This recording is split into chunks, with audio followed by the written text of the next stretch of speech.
Hey everyone, welcome back to CryptoCache. Thanks so much for joining me here. Taking a quick look again at Solana, we can see we got a bullish backtest of this descending trend line, but also a bearish backtest of the ascending trend line.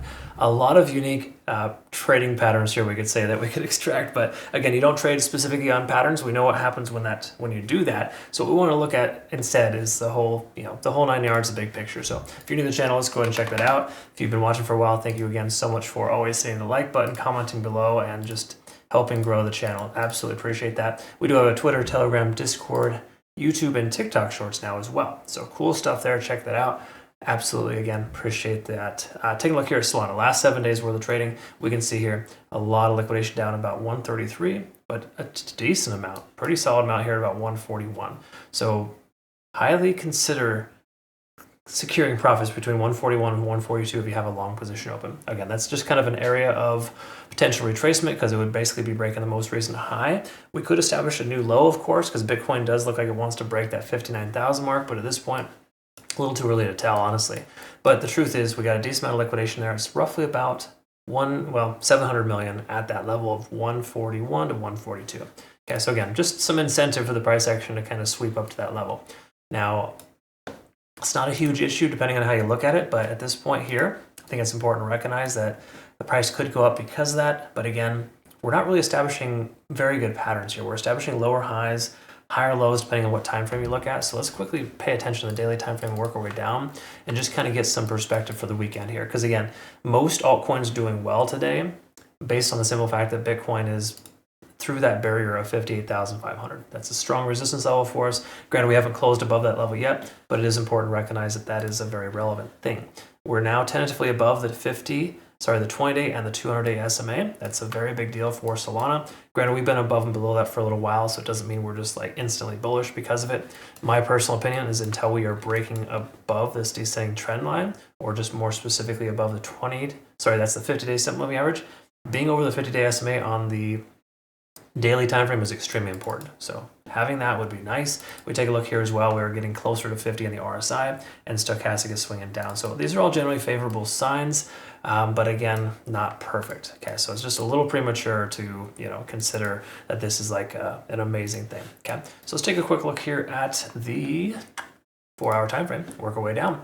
We take a look here at the 4-hour, we can kind of recognize here that we're having a decent amount of trouble getting above this point of control. Again, the more recent point of control, if we zoom in here, I mentioned this yesterday, we have this range of about 141 for the more recent and also 136 for the low. So we're kind of smack dab in the middle of that range. Until we break solidly above or below either one of those, we can kind of presume we're going to be moderately range bound. So again, price action kind of just wavering in this little range here, and until we break above or below, we can presume it's going to continue.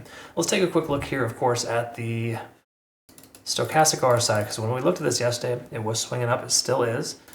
RSI is over 50, money flow index is low. Keep in mind, low MFI isn't really the greatest sign here. It shows that there's kind of some weakness and that this price action may not continue much further up. Having said that, though, we do see MACD converging here, kind of showing us we got some decent momentum in this more recent uptick. Hourly time frame, let's quickly understand here. Ichimoku cloud, we're still within and or above it. I mean, just barely above, if you will. And lagging span is barely free and clear. So this is not a lot of confidence to take a long position in this situation here. Again, we're still respecting this descending trend, right? Lower highs consistently.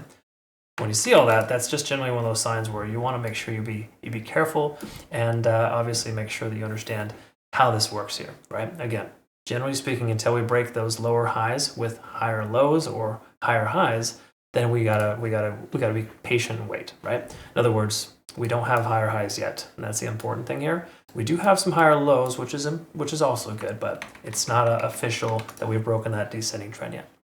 Okay, anyways, that's kind of what I like to kind of get across here for the most part. Solana isn't breaking bullish just yet. I would just be very careful and cautious in how you trade this coin here. But at this point, I think, we're on the edge of potential greatness if we can get a solid closure at just say 141 to 142.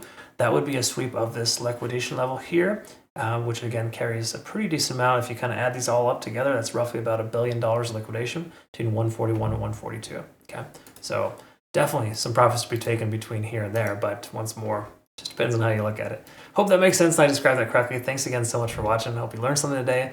If you do want to become a better trader, again, join us over here with CryptoCache.tech, as well as our partnered exchange here, Unix. Awesome exchange, excellent rewards. Use their link to register, and you'll get some awesome rewards there for that. But again, no KYC or VPN is the reason why we use them.